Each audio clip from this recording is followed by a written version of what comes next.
Funding for this program is provided by. Additional funding provided by this is a course about justice, and we begin with a story. Suppose you're the driver of a trolley car. And your trolley car is hurtling down the track at 60 miles an hour, and at the end of the track you notice 5 workers working on the track. You tried to stop but you can't, your brakes don't work. You feel desperate because you know that if you crash into these 5 workers they will all die. Let's assume you know that for sure. And so you feel helpless until you notice that there is off to the right a side track. At the end of that track there's one worker working on track. Your steering wheel works so you can turn the trolley car if you want to onto this side track, killing the one but sparing the 5. Here's our first question: what's the right thing to do? What would you do? Let's take a poll. How many would turn the trolley car onto the side track?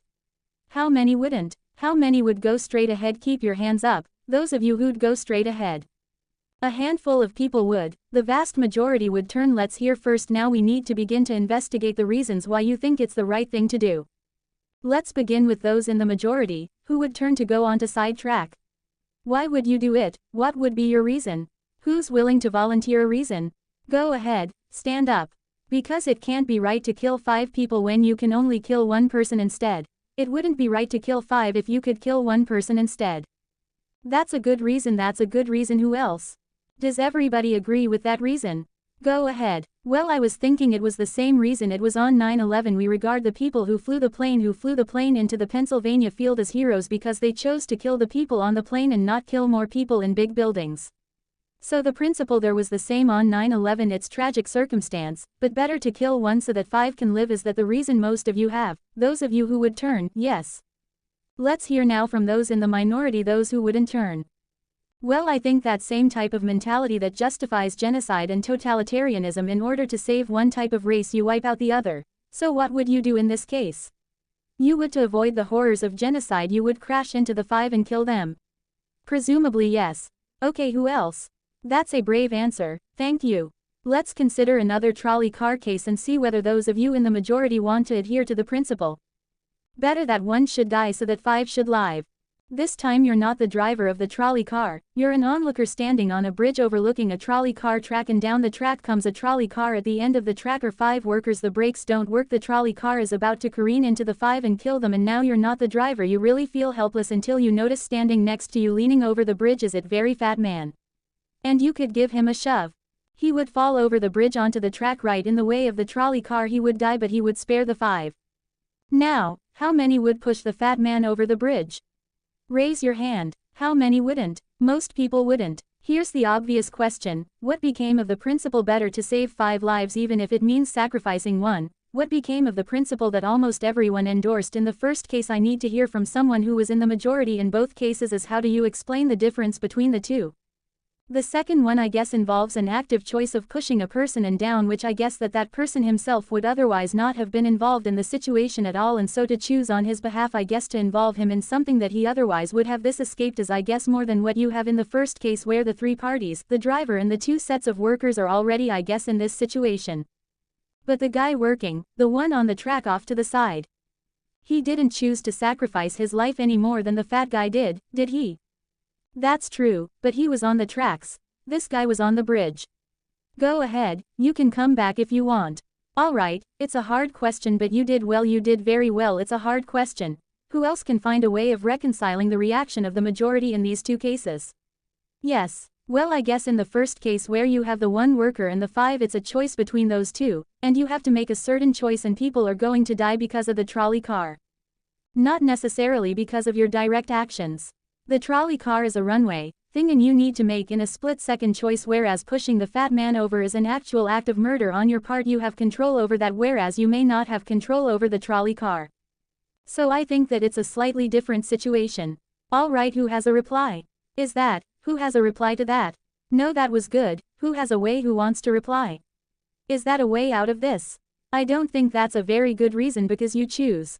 Either way, you have to choose who dies, because you either choose to turn and kill a person, which is an active conscious thought to turn, or you choose to push the fat man over, which is also an active conscious action. So either way you're making a choice. Do you want to reply? Well, I'm not really sure that that's the case. It just still seems kind of different. The act of actually pushing someone over onto the tracks and killing them, you are actually killing him yourself. You're pushing him with your own hands. You're pushing in. That's different than steering something that is going to cause death into another. You know it doesn't really sound right saying it now when I'm up here. No, that's good. What's your name? Andrew. Andrew, and let me ask you this question, Andrew. Suppose standing on the bridge next to the fat man, I didn't have to push him. Suppose he was standing over a trapdoor that I could open by turning a steering wheel like that, would you turn it? For some reason that still just seems more wrong. I mean, maybe if you just accidentally leaned into this steering wheel or something like that.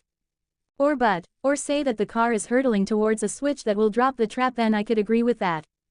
Fair enough. It still seems wrong in a way that it doesn't seem wrong in the first case to turn, you say, and in another way, I mean in the first situation you're involved directly with the situation, in the second one you're an onlooker as well. So you have the choice of becoming involved or not by pushing the fat man. Let's forget for the moment about this case. That's good, but let's imagine a different case. This time you're doctor in an emergency room. And 6 patients come to you. They've been in a terrible trolley car wreck. 5 of them sustained moderate injuries. 1 is severely injured. You could spend all day caring for the 1 severely injured victim, but in that time the 5 would die, or you could look after the 5, restore them to health, but during that time the 1 severely injured person would die. How many would save the 5 now as the doctor? How many would save the 1? Very few people, just a handful of people. Same reason, I assume. 1 life versus 5. Now consider another doctor case. This time you're a transplant surgeon and you have 5 patients, each in desperate need of an organ transplant in order to survive. On needs a heart, 1 a lung, 1 a kidney, 1 a liver, and the 5th a pancreas. And you have no organ donors. You are about to see them die, and then it occurs to you that in the next room there's a healthy guy who came in for a checkup, and he is you like that, and he's taking a nap. You could go in very quietly. Yank out the 5 organs. That person would die, but you can save the 5. How many would do it? Anyone. How many? Put your hands up if you would do it. Anyone in the balcony? You would. Be careful, don't lean over too much. How many wouldn't? All right. What do you say? Speak up in the balcony, you who would yank out the organs. Why? I'd actually like to explore slightly alternate possibility of just taking the 1 of the 5 he needs an organ who dies first and using their 4 healthy organs to save the other 4. That's a pretty good idea. That's a great idea, except for the fact that you just wrecked the philosophical point. Let's step back from these stories and these arguments to notice a couple of things about the way the arguments have began to unfold. Certain moral principles have already begun to emerge from the discussions we've had, and let's consider what those moral principles look like. The first moral principle that emerged from the discussion said that the right thing to do, the moral thing to do, depends on the consequences that will result from your action at the end of the day. Better that 5 should live even if 1 must die. That's an example of consequentialist moral reasoning. Consequentialist moral reasoning locates morality in the consequences of an act, in the state of the world that will result from the thing you do. But then we went a little further, we considered those other cases, and people weren't so sure about consequentialist moral reasoning when people hesitated to push the fat man over the bridge or to yank out the organs of the innocent patient. People gestured towards reasons having to do with the intrinsic quality of the act itself. Consequences be what they may.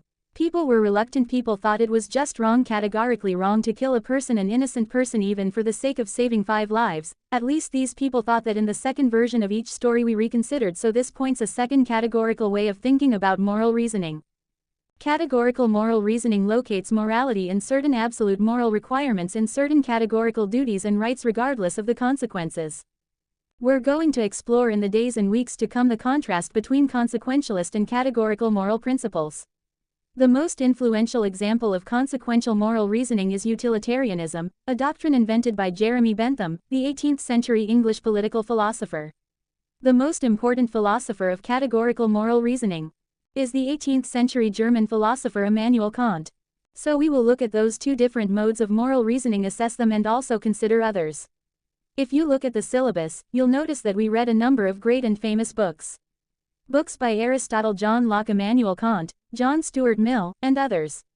You'll notice too from the syllabus that we don't only read these books, we also all take up contemporary political and legal controversies that raise philosophical questions.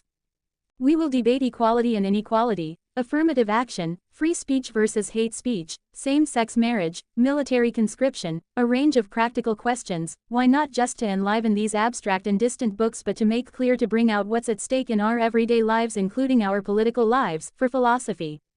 So we will read these books and we will debate these issues, and we'll see how each informs and illuminates the other. This may sound appealing enough, but here I have to issue a warning.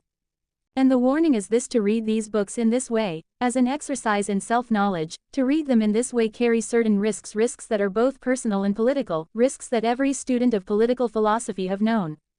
These risks spring from that fact that philosophy teaches us and unsettles us by confronting us with what we already know. There's an irony: the difficulty of this course consists in the fact that it teaches what you already know. It works by taking what we know from familiar unquestioned settings and making it strange. That's how those examples worked the hypotheticals with which we began, with their mix of playfulness and sobriety. It's also how these philosophical books work. Philosophy estranges us from the familiar not by supplying new information but by inviting and provoking a new way of seeing. But, and here's the risk, once the familiar turns strange, it's never quite the same again. Self-knowledge is like lost innocence: however unsettling you find it, it can never be unthought or unknown. What makes this enterprise difficult but also riveting, is that moral and political philosophy is a story, and you don't know where this story will lead, but what you do know is that the story is about you. Those are the personal risks. Now what of the political risks? One way of introducing a course like this would be to promise you that by reading these books and debating these issues you will become a better, more responsible citizen. You will examine the presuppositions of public policy, you will hone your political judgment, you'll become a more effective participant in public affairs. But this would be a partial and misleading promise. Political philosophy for the most part hasn't worked that way. You have to allow for the possibility that political philosophy may make you a worse citizen rather than a better one, or at least a worse citizen before it makes you a better one, and that's because philosophy is a distancing, even debilitating activity. And you see this going back to Socrates. There's a dialogue, The Gorgias, in which one of Socrates' friends, Callicles, tries to talk him out of philosophizing. Callicles tells Socrates philosophy is a pretty toy if one indulges in it with moderation at the right time of life, but if one pursues it further than one should, it is absolute ruin.